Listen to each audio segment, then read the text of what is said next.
Nous saluons tout le monde matin qui attend nous sur les zones de Facebook, sur les zones de WhatsApp et sur les zones de YouTube. Que la paix de Dieu soit avec vous.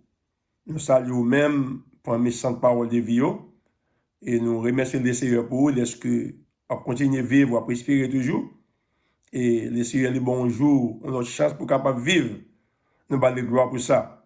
Jésus-Christ de continuer sur ce trône et tout le bagaille déjà bien. Nous allons gloire pour ça. I would like to greet you all who are listening to us on Facebook, YouTube, WhatsApp. May the peace of the Lord be with you.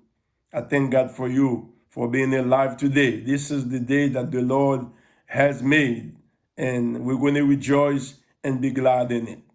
So let us read this morning in Psalm 33, verse 10 to 12. Verse 33, Psalm 33, verse 10 to 12. En Psalm 33, verset 10 jusqu'au verset 12 là. L'Éternel renverse les desseins des nations. Il anéantit les projets des peuples. Les desseins de l'Éternel subsistent à toujours, et les projets de son cœur de génération en génération. Heureuse la nation dont l'Éternel est le Dieu. Heureux le peuple qu'il a choisi pour son héritage. Parole du Seigneur. Je vais lire en anglais pour vous. The Lord bringeth the counsel of the heathen to naught. He maketh the device of the people of none effect. The counsel of the Lord standeth forever, the thought of his heart to all generation. And verse 12, blessed is the nation whose God is the Lord, and the people whom he hath chosen for his own inheritance. The word of the Lord. On nous prie le Seigneur. Seigneur bon Dieu, nous remercions au matin d'être nous l'opportunité pour nous capables approcher trop nous, nous capables d'assistance sur la parole que nous allons partager avec nous capteurs. Un esprit pour capable parole ça, ou capable servir avec lui, ou capable bâtir foi moun pour capable consoler, ou capable fortifier yo, pour capable être ferme inébranlable dans les moments difficiles yo. Nous capable faire davantage pour nous, nous prions non Jésus, à qui soit la gloire au siècle des siècles. Amen et amen. Sujet que m'a traité avec au matin, c'est heureuse la nation dont l'Éternel est le Dieu. The subject I'm going to be teaching on this morning is blessed is the nation whose God is the Lord. Blessed is the nation whose Jehovah is the Lord.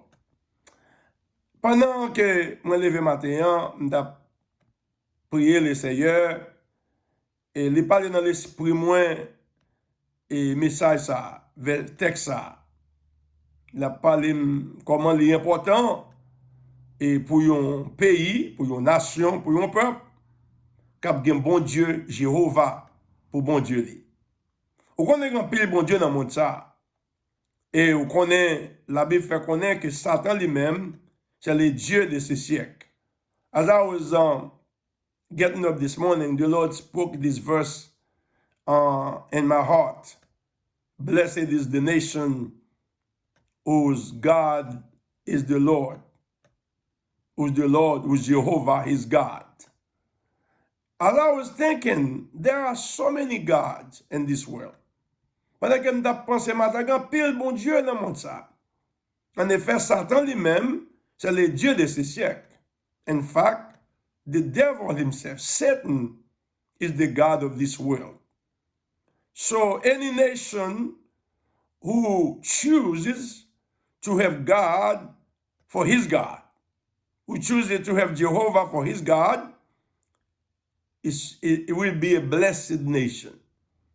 Tout n'importe monde qui choisit bon Dieu pour capable bon Dieu li, la une nation qui bénit.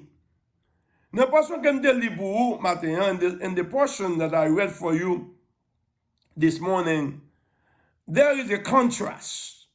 Nous passons comme des livres matin un contraste. There is a contrast between two nations or two group of people who make choices, who behaves contrary to one another. Gen une nation yo qui choisit ou k'ap rebelle contre le plan de Dieu, contre la parole de Dieu. There is one of the nation, one of the people, who chooses to rebel against God's word, who chooses to rebel against God's plan, against God's counsel. Il y a une nation qui décide pour capable réagir contre la parole de Dieu, contre le conseil de Dieu, contre le plan de Dieu. Ça veut dire qu'il y a une nation dans un moment de crise, in moment of crisis, they decide to act on their own. Dans un moment de crise, ils décident pour prendre bagaille dans main pour agir d'après émotion. So they choose to act on their emotion. They choose to act according to their own wisdom. Ils décident pour agir sur émotion. Ils décident pour agir d'après sagesse. D'après sagesse. Et qui fait? Ils décident pour prendre bagaille dans main. Ils décident pour agir sans conscience. They decide to act without conscience. They decide to act without any respect, any regard for anybody. Ils décident pour agir sans respect, sans conscience, sans regard pour personne. C'est un peuple qui sans frein ni loi. They act just like a lawless people. Ça veut dire, c'est ça m'a parlé là, deux groupes de monde, il y a un qui rebelle contre la parole de Dieu. Two group of people. One of them decide to rebel against God's word, against God's plan. They take matters in their own hand. I will do it myself. If you kill me, I will kill you. If you hate me, I will hate you. In other words, they want to do it their own way. They have no respect for the word of God. They don't pay no attention to God's word. Hallelujah. C'est ça me délibou. That's what I read for you in Psalm 33, verse 12. Il dit, l'Éternel renverse le dessein des nations. The Lord bring to naught the counsel of the heathen. Ok, qui dessin qui ont gagné? What kind of counsel that they have? Conseil et dessin qui ont gagné, c'est dessin de détruire. The counsel that they have is the counsel of destroying. Counsel of being even, of acting evenly. Evil for evil. Ça veut dire plan, c'est pour agir, on prend le mal pour le mal. Le mal pour le mal. Faire ça, tout ça qui vient dans la pensée. Do whatever comes to their mind. Ils agissent sur l'émotion, they act on their emotion. C'est genre de monde ça. La Bible dit comme ça, que conseil monde ça, dessein peuple ça, il pas durer. For the Lord said, this type of counsel will not last. Will not last. It will disappear. It will not have any lasting effect. People will not remember that type of behavior, that type of counsel. Ça veut dire, et conseil ça, il va faire mon Dieu bien. Alléluia. Il dit, il n'a pas anéanti. Il dit, l'Éternel a détruit le projet peuple ça. The Lord will destroy that kind of a counsel. Après ça, verset 11 là, verset 11, et c'est dans le dessein de l'Éternel subsiste à toujours. But God's design, God's counsel stand forever. God's plan will stand forever. God's counsel will stand forever. Ça veut dire, il y a un groupe de monde qui choisit pour vivre d'après plan par eux, pour rebeller contre la parole de Dieu. Vous comprenez? Yo fait ça, yo vle. Mais la Bible dit, plan ça, il ne peut pas durer longtemps. The Bible says this kind of counsel, this kind of plan will not last forever. Dans Proverbe chapitre 29, verset 18, il dit, sans peuple a péri par manque de vision. Proverbs 29 verse 18 said, the people are perish because of a lack of wisdom. The people are perish because they have no vision. Peuple a péri sans vision. Il n'y a pas aucun sens de direction. Il n'y a pas aucun sens d'objectif. The people are perish because they have no sense of direction. They have no purpose. They don't know where they want to go. They're not thinking about the future. They just act according to their emotion, to their anger. Yo péri. Le mot péri ici, ça veut dire yo gaspillé. The word perish means they will be wasted away. In other words, they choose because they have no plan, because they have no direction. They will be destroyed even before their time. They will be wasted away. They will be wasted away. They will not live to their full potential. Ils ne peuvent pas vivre d'après potentialité. Because they don't have any vision. No vision for life. Ils ont ignoré le fait est-ce que bon Dieu mettait sur la terre, c'est pour un but. They ignore the fact that God put them on earth. It is for a purpose. There's something God created them to do, but they have no clue of what it is. Ils ne connaissent pas ça lié. À cause de ça, ils ont seulement détruit tête, ils ont détruit le monde. Because they do not know what God's plan is for their life. Not only they are destroying themselves, they are also destroying other people. La Bible dit que plan ça, il va durer. The Bible says this kind of plan, this kind of cancer will come to naught.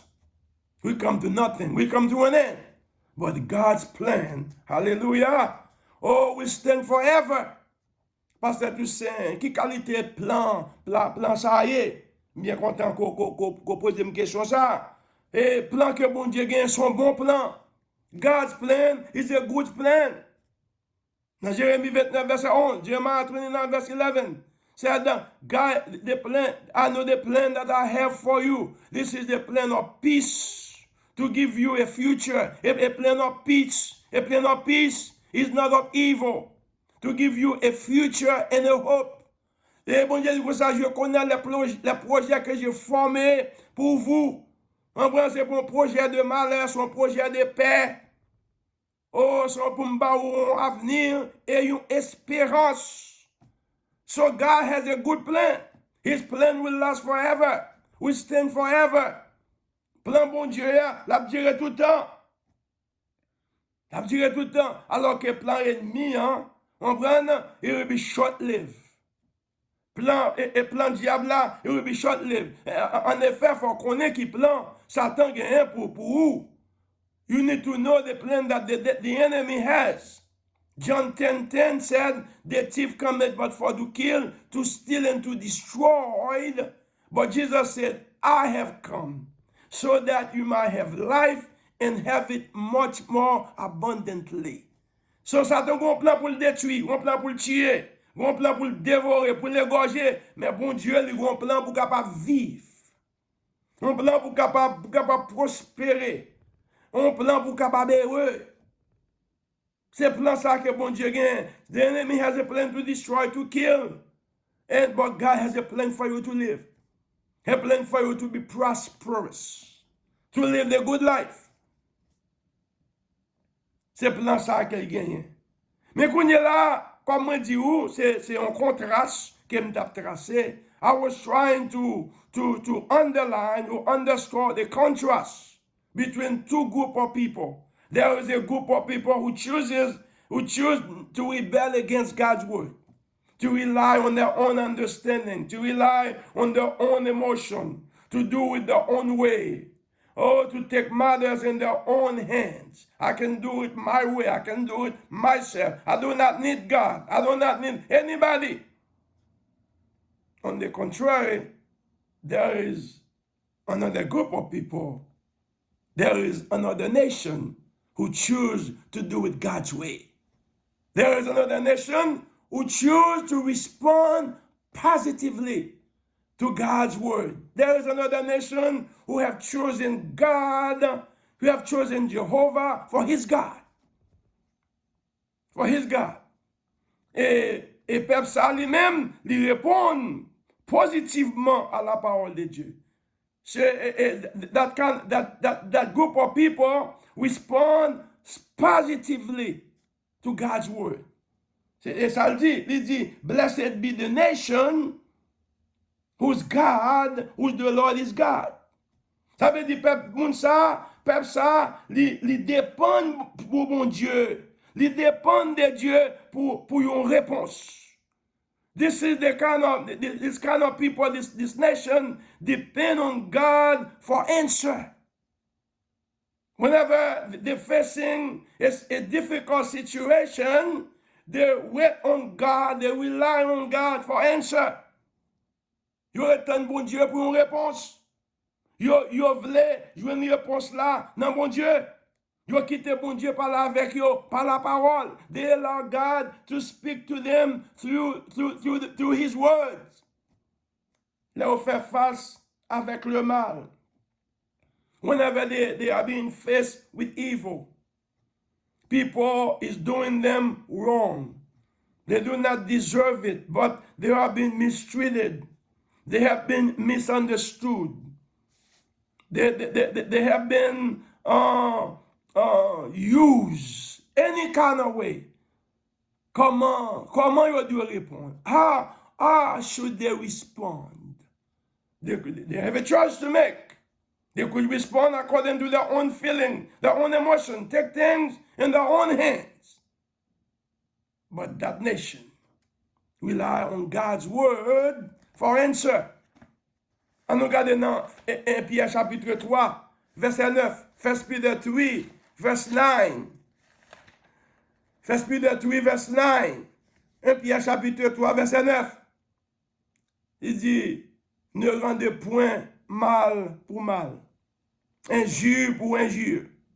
Bénissez au contraire, car c'est à cela que vous avez été appelés afin d'hériter la bénédiction.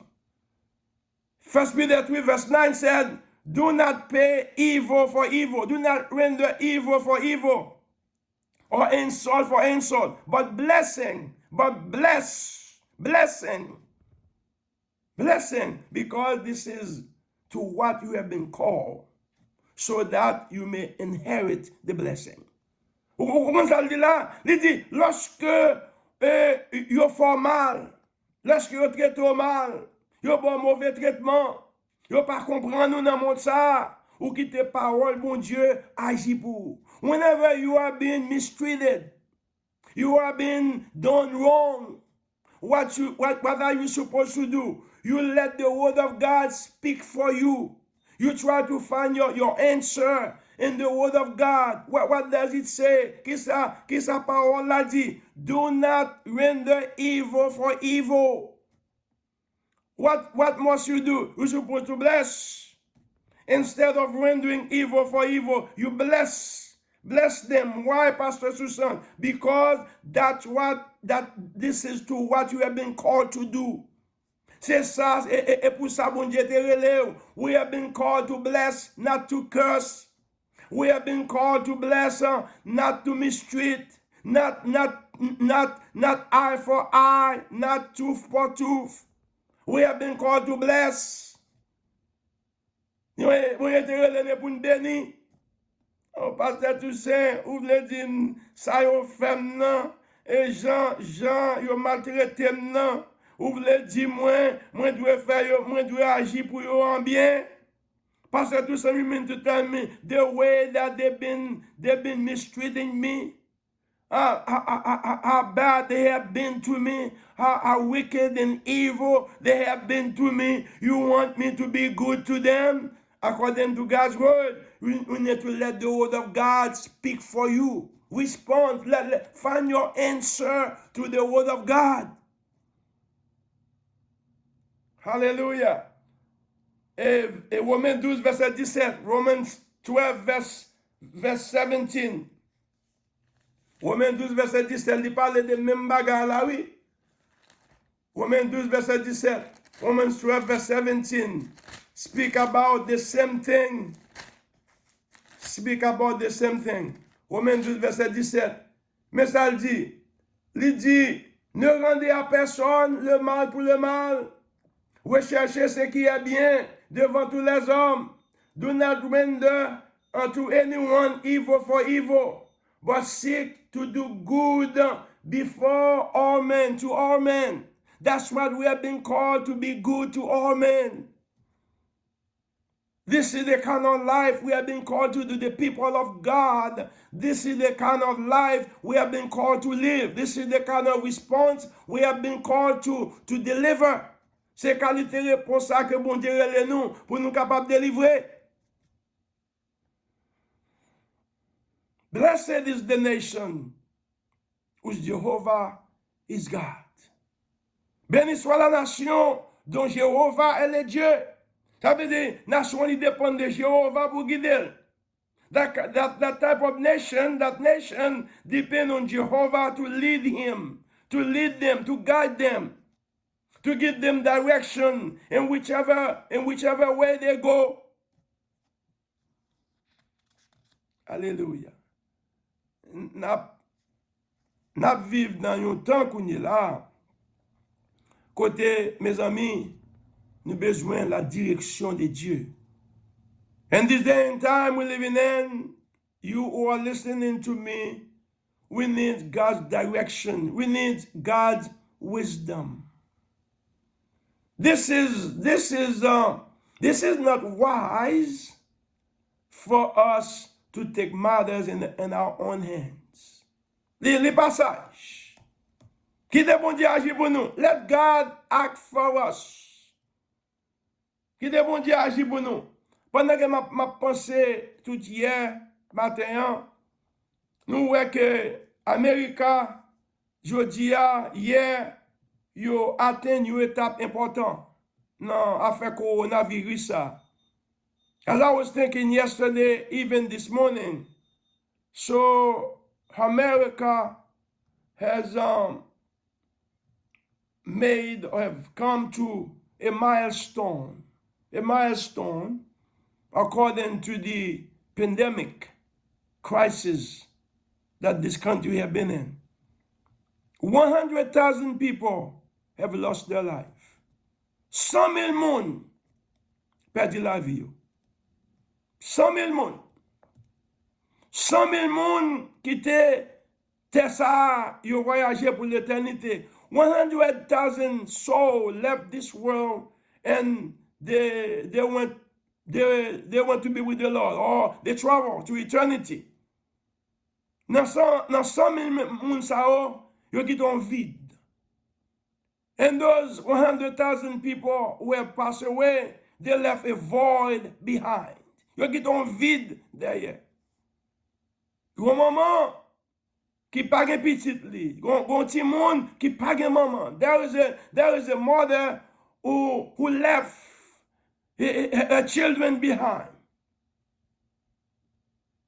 Mother left their children behind. There is a father who left his children behind. They are without the mother, without the father. There are friends who have left friends behind. There are voids that need to be filled. How do we respond in a time like that? How do we respond? Comment nous devons réagir? The best thing we need to think, it could have been us.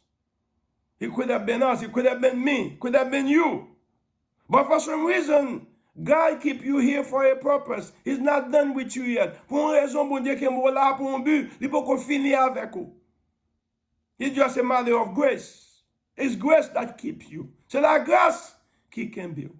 Mais comment vous devez répondre? How do we respond in a situation like that?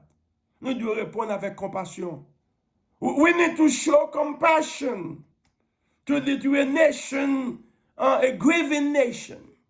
Son élève nous avons montré compassion avec une nation qui en deuil. no time to act, to render evil for evil. No time to be nasty. C'est pas là pour nous agir en façon qui vraiment l'aide avec nous. It's no time for that. C'est là pour nous capables rallier ensemble, pour nous capables encourager là. It is time now for us to gather together so we can encourage one another, comfort one another, comfort those who are suffering, whose loved one is no more here. C'est là pour nous capables encourager. C'est ça. Une nation qui est bon Dieu pour bon Dieu. The nation whose the Lord is God need to let the Holy Spirit of comfort, to use them to comfort those who are hurting, those who have suffered, who have lost a loved one. And there are many. Regardez dans 2 Corinthiens chapitre 1er, 2 Corinthians chapter 1, verse 3 and 4. 2 Corinthiens chapitre 1er, verset 3 à 4. Mais ça l'apôtre l'a demandé pour nous capable faire. Il dit, béni soit Dieu le Père de notre Seigneur Jésus-Christ, le Père des miséricordes et le Dieu de toute consolation, qui nous console dans nos afflictions, afin que par la consolation dont nous sommes l'objet, de la part de Dieu, nous puissions consoler ceux qui se trouvent dans quelque affliction. This is what he said. Say, blessed be the God of our Father Jesus Christ, the Father of mercy, the God of comfort, of all comfort, who have consoled us, who have comforted us in our affliction, so that by the same comfort, we can use it to console those who are in affliction. It is a time now for us to console those who are in affliction, those who need comfort. C'est là qu'on est là pour nous capable consoler, ça yo qui besoin confort, ça yo qui dans affliction, ça yo qui perdu un membre de famille, papa qui perdu petite là qui perdu maman, qui perdu papa. It is the time for us to find somehow, some way to console those, to comfort those who have lost a loved one. Father, who have lost their children who have lost their parents. Find a way to console them by the same comfort that we have received from God. God have comforted us in our time of grief. In a time of sorrow, God have consoled, the Holy Spirit have comforted us with the people of God. Find somebody, the nation of God. Nation of God, of God is the Lord. It's time to comfort. It's time to show compassion. C'est là pour nous capable montrer compassion. C'est là pour nous capable encourager les gens. If you ever senti douleur, tell them, no, I feel your pain. Let the comforter, the Holy Spirit, use you to call somebody today. Tell them you are praying for them. Nous allons mon Dieu dire, on va prier pour lui. Dire, on a prié. Oh, this is the key moment. This is the key time for us to understand why we have been called of God, why we have been called the people of God. Hallelujah. Do not render evil for evil. Do not try to hurt people just because they hurt you. Pas essayer blesser mon à cause you bless you. Do not try to get even with anybody. This is the time for all of us. People of Salisbury, people of New York, people wherever you are. This is the time. Families, village. This is the time for us to come together to comfort one another. This is the time for us to pray. Let us pray together. Et là, pour nous prier pour une l'autre. Pour bon Dieu capable de sauver nous des crises pandémiques. Ça. This is the time for us to bring our faith together so God can deliver us from this pandemic crisis that this country is going through. Hallelujah. Blessed is the nation whose Jehovah is God. Heureuse la nation dont l'Éternel est le Dieu. Que bon Dieu bénisse matin. On nous prie. Heavenly Father, we thank you for allowing us to share this message with those who are listening to us. Father, we have shown that there is a contrast between a group of people who choose to rebel against your way, against your word.